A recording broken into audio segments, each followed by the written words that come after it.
Jungkook POV. I sat in the corner, watching as a police officer violently dragged a young woman to a holding cell. She cursed at him aggressively, shouting words I'd never even heard before. The worst part? She looked no older than 20. "What are you looking at, bitch?" she yelled, her voice sharp with rage. I immediately turned my head, pretending I hadn't been staring like everyone else in the room. Fear gripped me as I sat in the crowded holding area, surrounded by cops and criminals of all kinds. Some were just teenagers who had committed petty crimes, waiting for someone to bail them out. Others were hardened criminals, gunmen, rapists, and thieves, restlessly awaiting their court dates before being shipped off to prison for who knows how many years. I never wanted to be here.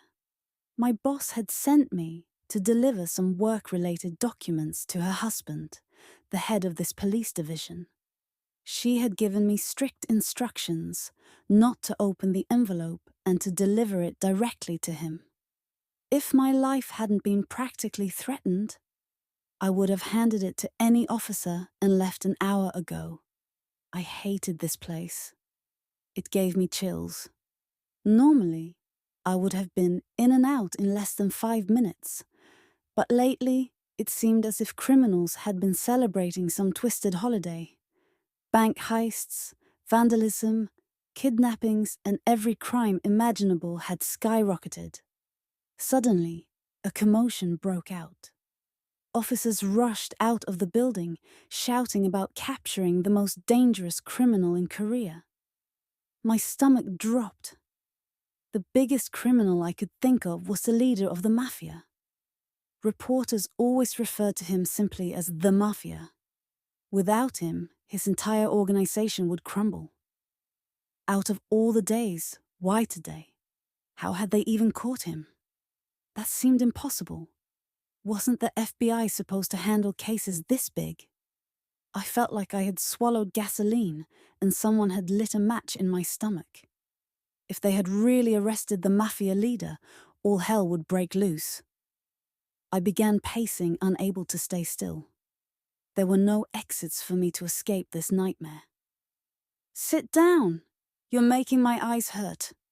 A prostitute sitting nearby scoffed, popping her pink bubble gum. "You're not even pretty enough for him to notice. You'll be like a fly on the wall." I ignored her and was about to sit when I heard the sound of chains dragging across the cold concrete floor. A group of heavily armed officers entered, surrounding a man like he was royalty. They carried guns I had only seen in movies, wearing helmets and bulletproof vests. They were escorting the Mafia leader. I swallowed hard. My plan was simple. Avoid eye contact, mind my business, and get out of here as soon as possible. But all hope was lost when the captain, walking in the middle of the group, stopped right in front of me. "Is this him?" I thought, studying the Mafia before me. He was only a few years older than me. Whenever someone mentioned the Mafia, I had always imagined a 60-year-old man who reeked of cigars and power. But this man, he was tall, at least 6 feet with a few extra inches. Even in chains, he carried himself with a dangerous confidence. His black hair was short, styled effortlessly. His flawless skin made me want to roll my eyes. He was the kind of guy strict parents warned their daughters about. Perfect eye candy, yet undeniably dangerous. "Jungkook, why are you here?" The captain's voice snapped me out of my thoughts. "Jungkook, huh? That's a pretty name," a smooth voice commented. My wide eyes landed on the speaker. The Mafia leader. He stared at me with an amused smirk. And just like that, I forgot how to breathe. Not because his voice was the kind that you'd want to replay over and over, but because he had acknowledged me. And that terrified me. The captain ignored him. But his irritation toward me was clear. Not that I cared. I was used to it. "Hey, here," I whispered, handing over the envelope. The captain snatched it from my hands, rudely. "Now get out of here. Don't you have other work to do for my wife?" "Jungkook," the mafia leader said, my name rolling off his tongue in that dangerously smooth accent. I hesitated. "You shouldn't let assholes like this one talk to you like that," he said, his piercing eyes locking onto mine. He turned to the captain, his smirk turning into something darker. "And yet, he thinks he's more superior than me."